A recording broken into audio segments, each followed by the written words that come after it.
Welcome to the Reds Pubcast. We're here at Leeds Postal Service in Leeds, and I'm having a pint of Amstel. I'm having a pint of North Brewing Company Pale Ale. Cheers, mate. Cheers, Rick. We're here to talk about football. Here to talk about our surprise packages of the season so far. We are 3 games into the season. As to say, Some would say that's criminal, talking about the league table 3 games in. Exactly, yeah. But we're all clear, we're all above board here. Received the proper paperwork, all the permits, and why don't we look at the league table? We've each picked 3 teams that have surprised us either because they've been doing poorly or they started the season above our expectations. Why don't you start, mate? Who's your number 3? I'm going to kick us off with West Ham. Okay. They, for me, have spent £100 million. I genuinely thought they would be doing much better, albeit with a difficult start. You know, they've played Liverpool and Arsenal and been well beaten in both games. It was a lot closer in the Arsenal game than I think the 3-1 scoreline suggests. Agreed. They took the lead, didn't they? And up to about 60 minutes, I think they were decent. Yeah, I think they were pushing for a second, and it could have gone either way. The thing with Arsenal is they're transitioning, and they are going to improve throughout the season. So, but those teams that play them early on have to take points off them because there'll be fewer and fewer teams getting points off them as the season goes on. But I think the one that's probably most disappointing for West Ham supporters is that loss against Bournemouth. Yeah, it's a team they would expect to beat, I think. I guess for West Ham fans, as you say, it was a really tough season last season, but after spending that amount of money and they strengthened in key positions. They spent a lot of money, as you said, on quite a lot of players. And maybe it's just going to take a bit of time for those players to gel and let the manager work his magic. Yeah, he is obviously a Premier League winning manager. Do you think he's past it? Do you think it's the manager who's just completely out of touch with the modern game, not really knowing what he got himself signed up to? Or do you think it's just early days and it will right itself? I think it's early days, and I think the same goes to Arsenal as well. I think they are going to get into a position where they're playing, they know who they're playing with, they know it's just players getting to know each other. In that Liverpool game, they had 5 players making their debuts, and I think that's, in one single game, however long your pre-season is, that's gonna take a lot of bedding in to get that number of players comfortable. Definitely. I guess the worrying thing for West Ham fans would be that obviously there's all the off the field problems last season. That if things go wrong early on, as they do look like they are going, will the manager and the club get that time before they have another set of really unhappy fans on their hands? I'm not sure if they will. I mean, you saw that first game. I think West Ham fans though are great at supporting the team. Yeah, all of the other extraneous shit that goes along with it, like the stadium they play in and all of that stuff. I think ultimately the team wins out, and they know that. They know that they need to be there to offer their voice to the team. And I think as time goes on, Arnautovic is already scoring in a team that isn't playing particularly well. And I think as time goes on, we'll see them bed in their new players, and I think they'll rise further and further up the league. I think that's true. Although I think that he said after the first game, Pellegrini, that he was surprised at the amount of people who left and that weren't supporting the team, and called for greater solidarity. And that either screamed to me as, he knows what he's saying and he's making a sort of like, I'm new, I'm not with the old regime, I need your backing, and this is, we've spent 100 million, let's get behind the team. Or, I think it's probably more likely, he just didn't really understand the situation he was coming into. Maybe, I guess. Maybe he's a manager who's been very successful, and presumably as an agent and a manager who's been doing a bunch of due diligence about it. But it did sort of smack of someone who doesn't really understand quite how unhappy West Ham fans were at their. But he's one of only 3 managers that have won the league. Yeah, it's true. And I find it hard to believe that a manager of that experience doesn't know the situation that he's coming into. Yeah, you may be right. I don't know if he would, but part of me thinks that he would have just gone for any Premier League job as long as it's him working again and it's him working in the most profitable and well-paying league. Maybe he just would have taken any job. I'm not sure. It was surprising when he did take over West Ham, take the West Ham position, I should say. But yeah, I guess we'll see. Is it just a blip, or is it the problems of last season rearing their ugly heads again? And you know, Moyes had them playing a worse brand of football, but they were functional by the end. And maybe it will be just a case of navigating through a difficult new signing period. Yeah, I think they're more than capable of finishing in the top half, and I think they will. I think they're going through. They've played Liverpool and Arsenal, and I don't know how many other teams would have come out with many more points from this run of games. So I think they should be okay, but I think it's surprising that they don't have more than 0 points at this stage. Yeah, no, agreed. It's 3 losses. That brings us on to our next one then. My number 3 for surprises has been a team that West Ham played and got beaten by, Bournemouth. I didn't expect much from them this season. They weren't that active in the transfer market, and you thought that this would be maybe the season that, with the newly promoted team spending so much, that maybe they would get found out of it. But as you say, they've beaten West Ham. They drew against Everton in quite a sort of difficult game, and yeah, they sit on 6 points. And it's been a positive start to the season for them, I think. I think that, I don't know how long it'll last, but I think it's yet again a sort of testament to how well Eddie Howe's done. I think he's worked magic with pretty much the same unfancied squad of players and has got them performing all for the team. I think this is a great example of why you should hang on to your manager, because they are playing a brand of football that everybody at the club knows they are going to play week in, week out.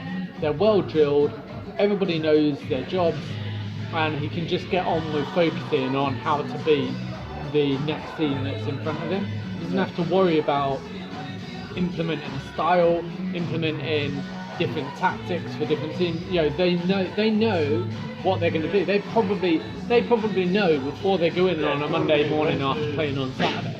They probably already know what he's going to say on a Monday morning. Exactly, okay, boys, we're playing this team on Saturday. This is going to be our tactics. They probably already know that initial tactics chat, and they probably know how their week is going to unfold. Yeah, so exactly, I think that is a huge advantage. And while it's surprising to see them in 6th, I think it's early season. Yeah, I don't think they'll end up there. They were very lucky to be in it against Everton. I think Everton looked like they could be a way over the hills, even with 10 men. Yeah, they did look like a better team than that. Yeah, definitely. But maybe that shows great resolve, and maybe that's kind of what we have come to expect from Bournemouth. It is, isn't it? Because last season, I don't know if it was the most in the league, but it was certainly they were up there with the most points won from losing positions, and they've fought back. And I completely echo what you were saying. I think having faith in a manager who just, similar to Eddie Howe, or rather Sean Dyche at Burnley, where the club just understands from top to bottom who's in charge and what the culture of the organisation is and what's expected of everybody. And I think, he's still doing it on not very much resources and in a tiny stadium, quite an unfancy tiny team. Stadium. 13,000, 14,000, something like that. But I think you can. That's why I picked them as my number 3, because I think you can lose sight of how remarkable it is. Because you sort of expect it for them to, survive and for them to continue the sort of job he's done. But he's working on with little money in a really small club, and it's really a miracle for them to even be in the league in a lot of ways. And for him to, we're not really talking about him as a relegation candidate or maybe an outside shot. To start this well and just for it to be business as usual. Yeah, do you know what? That's the only reason they're not in my 3 surprises, is because I wouldn't be surprised if they finished top 10. But they're kind of a floating team that are capable of a great result, if they pull it all together. Yeah, but, agreed. So, I kind of get where they are. Why? Yeah. Yeah, It's no, I think that's it's fair. It's sixth place. They're not going to end up there, I wouldn't expect. But again, it's a positive start to the season, and I don't think. I think with a positive start, if they can continue this for a couple of weeks, I think any talk of being in a relegation dogfight with a start like that would be out the window. And I think they'll be comfortably mid-table, upper, 8th or 9th at a good season. I think it's very much what's expected of them, but also, starting this well is it needs to be brought up. How well they've managed to continue doing. Good on you, Bournemouth. Yeah, exactly. Well done. For condescending pat on the head for Bournemouth. Us. And on to your number 2 then. So my number 2 is Burnley. To be in the relegation zone, even at this stage of the season, for me, is a huge surprise. Yeah. Huge surprise. I think I predicted them to finish easily in the top 10, and it's really not coming together for them. And I think they've an interesting record in the last 2 seasons. In 2 years ago, they were incredibly strong at home and couldn't win a game for love nor money away from home. And then last season they had a great away record, and a not so great home record, and they ended up finishing in the Europa League places. And I'm just surprised to see them down there. I think they're a much better team than their league position shows, and I don't think they've had the hardest of starts to kind of mitigate why they would be down there. Do you know what I mean? Yeah, I definitely agree with that. It is a bit of a surprise. Interestingly, I think one of the pundits, I think it's for the BBC, I think it's Chris Waddle, but I may be completely wrong, but did pick him for the relegation. Really? They thought they would get relegated just because the bounce of last season combined with the Europa League, it will be a sharp return to reality for them. Yeah, I don't know if I'd go that far, but it could be. Do you think it's one thing or the other? Do you think it's the Europa League causing this and they will just recover, or do you think it's last season was an anomaly and they will? I haven't considered the Europa League factor, to be honest. But if that is what it is, they look like they're about to go out this week in the Europa League because they lost 3-1 last week, so they by all accounts could be out of the Europa League. And if that is what's holding them back, if that is, I'd be really interested if they did stay and somehow find a way to stay in the Europa League to see if they can start producing what they were doing last season, because I don't know. I've seen articles on BBC disproving any link to European competition and performance in the league. So I don't know, but maybe there is a link. I don't remember the article looking into squad size, and maybe there is a link between squad size and how you perform.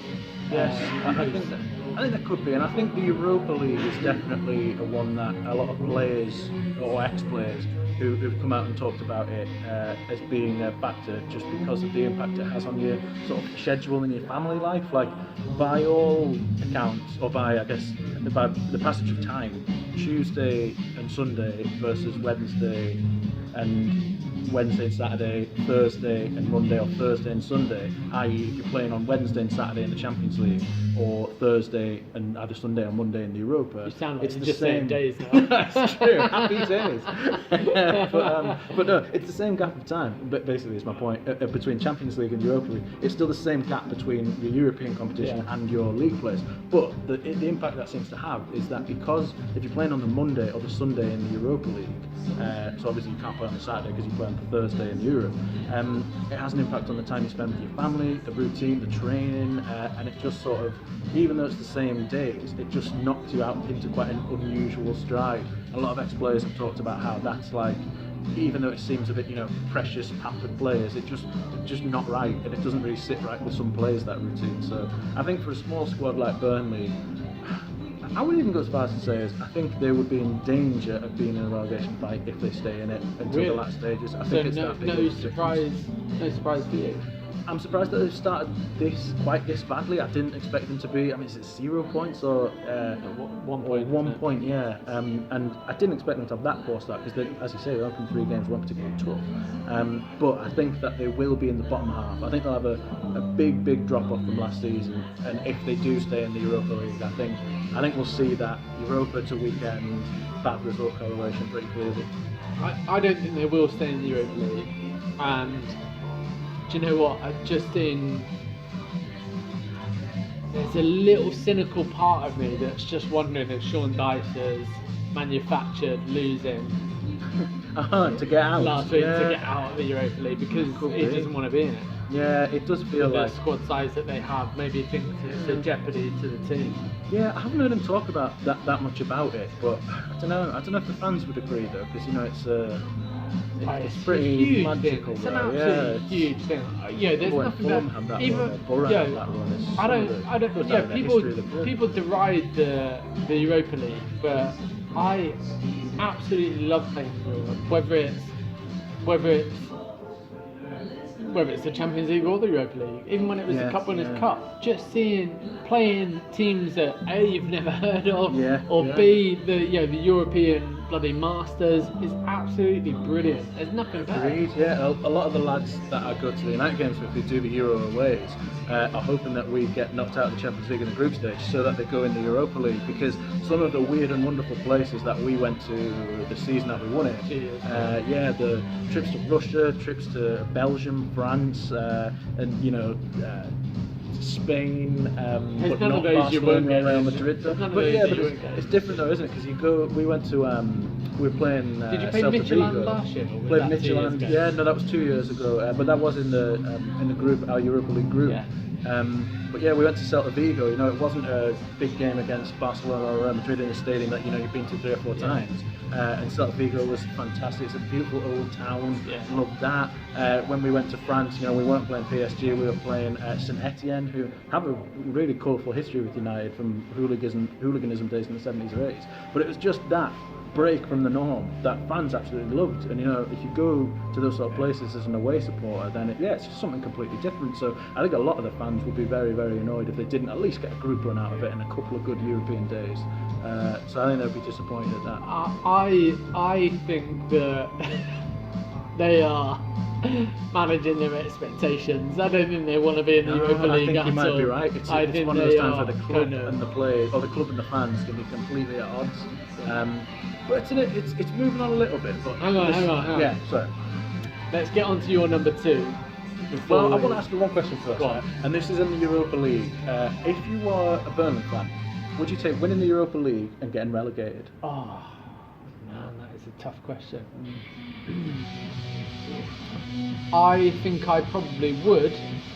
No, I 100% would, and I'll tell you why. Because if they win the Europa League, they'll be in the Champions League. Oh yeah, true. Irrespective of being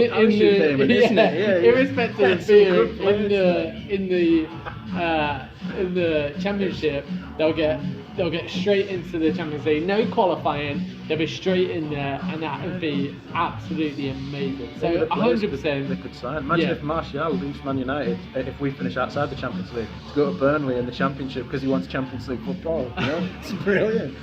It opens up a new level of players. Yeah, exactly. But no, I agree. And the example I go back to with that is Wigan. Every Wigan fan that I've talked to would far rather them have won the FA Cup, even though they got relegated that season. The thing is, if you've not got a big chance to win a trophy, exactly, or a big chance to win the league, it's not like another season of just being in the 12th place. Burnley would probably expect to bounce straight back up, because they would keep Sean Dyche. There's no reason they would sack him, and he would bounce him straight back up. So I think. Yeah, I think it would be an easy choice for me as well. I would as well. So on to my number 2, which is Man United. We talked about them on previous pods, obviously quite extensively, but I had to include them here just because I was expecting at the start of the season when we did our predictions to to finish in the top 4 comfortably. I thought we might be third. I thought we might be behind Liverpool after the great transfer window that you guys had. But I didn't see us falling out of the top 4 just because we kept all of our best players and brought in one new addition. But I thought we were comfortably second last year, and there'll be no way that we fall outside. Are you forgetting League One? League One. Well, yeah, that's true. Yeah, League One and a 19-year-old. I think he's a 12-year-old Portuguese right back who might have played a couple of games in some fucking no-mark league. So you're and that's my surprise. We've got 3 points out of possible 9. We've got 2 losses. Thank you for the 6-point head start. No, exactly. Well, we needed to give you it because we beat you by 6 points last season. So now it's basically level playing as we've seen through the magical wonder that is Premier League refereeing. Yeah. So I've no surprise whatsoever. I thought you were the 4th best team in the league last year. League table disagree. Based on your pre-season performance, I had no reason to think that you would finish in the top 4. I think both Chelsea and Arsenal will finish above you, and I think you're. It's been no surprise to me. I mean, yes, the Brighton game was a surprise, but I think sometimes we put too much weight on expectation of history based on what you've done in the past, rather than looking at what's happening right now.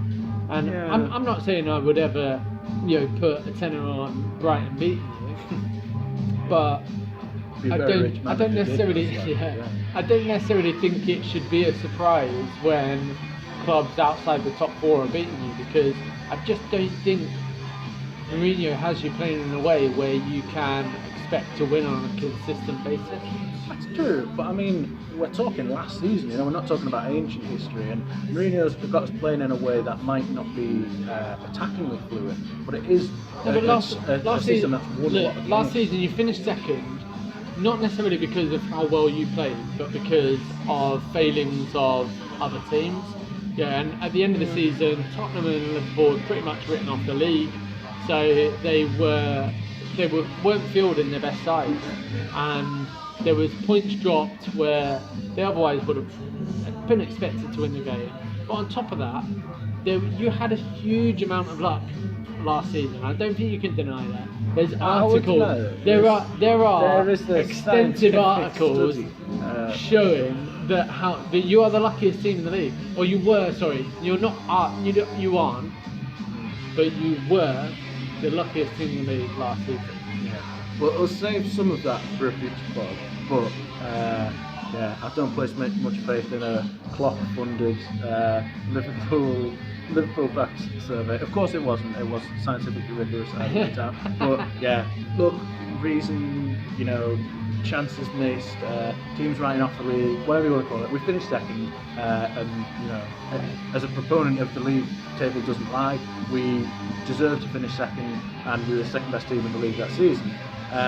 To go from that to a home loss against Spurs, admittedly a very good team, but a team that we beat at home last season, and a loss against Brighton, which admittedly we did lose against last season, but again, it's not, that was after we really did write the league off last season.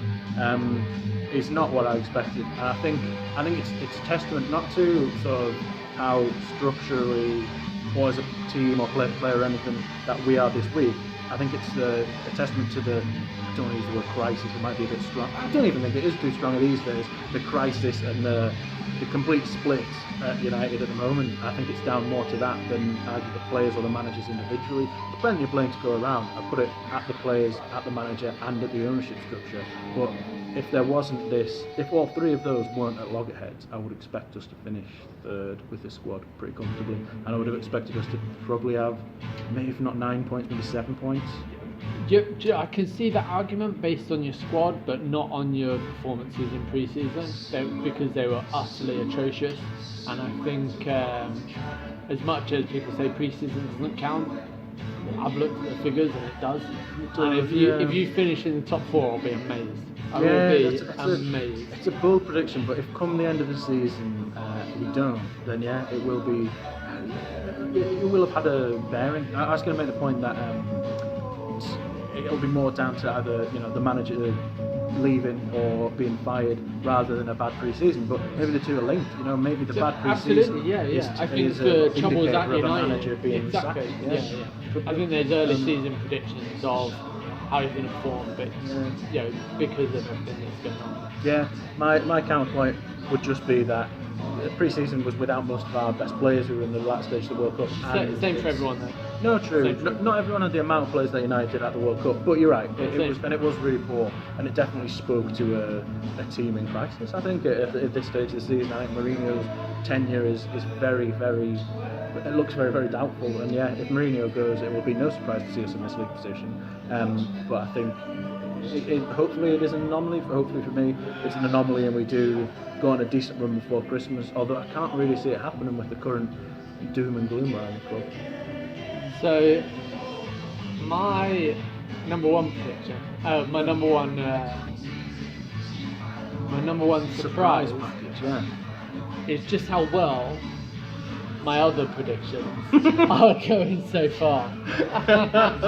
That's famously humble as ever. Incredibly humble. Although, is the fact that you're surprised by it like the opposite of humbleness? Is it, I was expecting this to be a bunch of horse shit when I wrote it out, and now look at it. Do you know what? The octopus. I think it's a combination of factors. So the fact that United are performing well below par is kind of, I predicted that would be the case. However, predicting something based on stats and figures does not take into account the reality happening and what effect that has on you, and your surprise you might feel. And even though I predicted it, I'm still feeling surprised by United underperforming. And even though Palace have only won one game, I feel like in their performances in their 3 games so far, they've shown that they are much more capable of finishing higher up the table. So where they're probably about, where there's no surprise in their actual league position at the moment, I think what I feel chuffed about is how well they've played, because I predicted that they would be very good this season. And I don't think many people did, and that's the thing for me, where the juxtaposition exists between what I predicted and what everybody else was predicting. Because I think people were thinking Palace weren't going to be as good as they are, and they've been brilliant. Maybe it's one that you can't really lose that though. If you like Palace, even though I predicted them to be much higher than they are now. No, I didn't predict them to be much higher. I predicted them for a top 10 finish, and I think they will finish. And the way they've played so far makes me think that that's totally going to happen, because I think they've been brilliant. They definitely played well and probably deserve more points than they've got.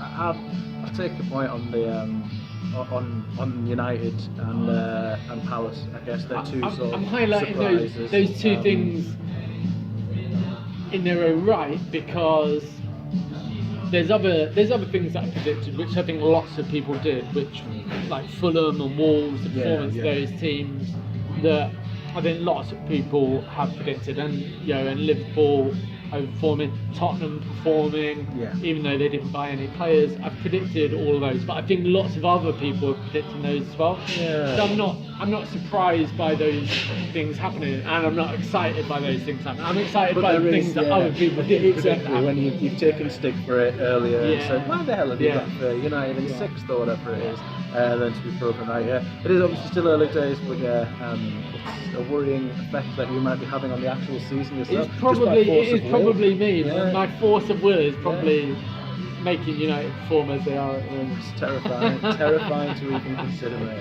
God, what would the league table look like? Brushing over that quickly. Yes. Let's finish off with your number one. Because I respect the viewer's intelligence and didn't want to give an answer which was completely out of the realms of the system of the game. For number one, I've gone for Watford. Not really that much of a surprise, given that up until the tea time result when you guys were playing on Saturday, I think, or at least at some point on Saturday, they were top of the league, which I don't think anyone would have ever predicted. They're currently joint top, but they're, I think, third or fourth on goal difference or something like that. But yeah, winning all three of their first opening games, regardless of who they were against, this is like a team that I think a lot of pundits were picking to get relegated. We're picking to have a complete fallout. Manager and players who aren't really that familiar with each other, and their usual sort of chaotic. You expect a manager to just be gone in 2 months, and then you want to come in. You expect new players to come in January who you've never really heard of. But it seems to be, I don't know how they manage to do this, but they can just juggle that absolute chaos that they seem to instill at their club, and get a player like Pereira this season who looks like what Richarlison did last season in order to just be banging form. I don't know if you saw the bit on Football Focus that looked at they went to Watford. They visit all the grounds throughout the season, but they went to Watford on one particular one, and they were asking Troy Deeney about the fact that he'd had 7 managers in 4 years or something like that. And he said, you know what, it doesn't really matter who's in charge, because that's not really the way the club is set up. Yeah, exactly. But basically, they set the club up so that they can't possibly be affected by a manager change. And I think that's an incredibly brave thing to say, given what can happen under a management change. But they're not really managers; they are just coaches coming in to the head coach at that time, operating under the constraints and the system that they have. Exactly, and the system is set up so well that the manager doesn't affect the team in a fashion that it can derail their season. And I think that's so healthy for the club, given the modern propensity to switch manager, at a drop of a hat, particularly at Watford. Yeah, exactly. And then to either have, one chaotic season where the manager just does not work at all, get him out, and then you have a grace period, and then it falls away. And the awful thing about that, of course, is you could have somebody you could have 2 people in over a season that you get relegated. Whereas under Watford's way of doing things, you don't never have that. You've never got a danger of being relegated, because you've always got the system in place. That means you've got enough to stay up at the very least. And you'll always have another manager around the corner who just keeps that system ticking over nicely. And I think it works with the players as well, in that if you are a player who normally wouldn't even consider joining Watford, if you know it's only, it sounds bad to say, and it's very mercenary, and it's very what a lot of people hate with modern football, but if you are looking at Watford and you think it's only going to be a 6-month, 12-month thing, like Richarlison no doubt did, and then I can go somewhere bigger and where I actually want, it's playing into what modern football kind of is, really, isn't it? You can see it just as a temporary stint as a manager to prove yourself, as a player to prove yourself, but it's to the club's benefit if they're putting in great performances, and they're not embroiled in a relegation fight, and I probably don't think there will be this season. Well done, Watford. Yeah, how's your pint being, condescending pattern there for Watford too. It's been delicious, mate. Good session ale, really good brewery. I recommend everyone to check out Northern Brewing Company. Mine's great too, mate, and everyone should get themselves down to Leeds Postal Service if they're in the area. Here, very good place. We'll see you next time. See you on the next one, guys.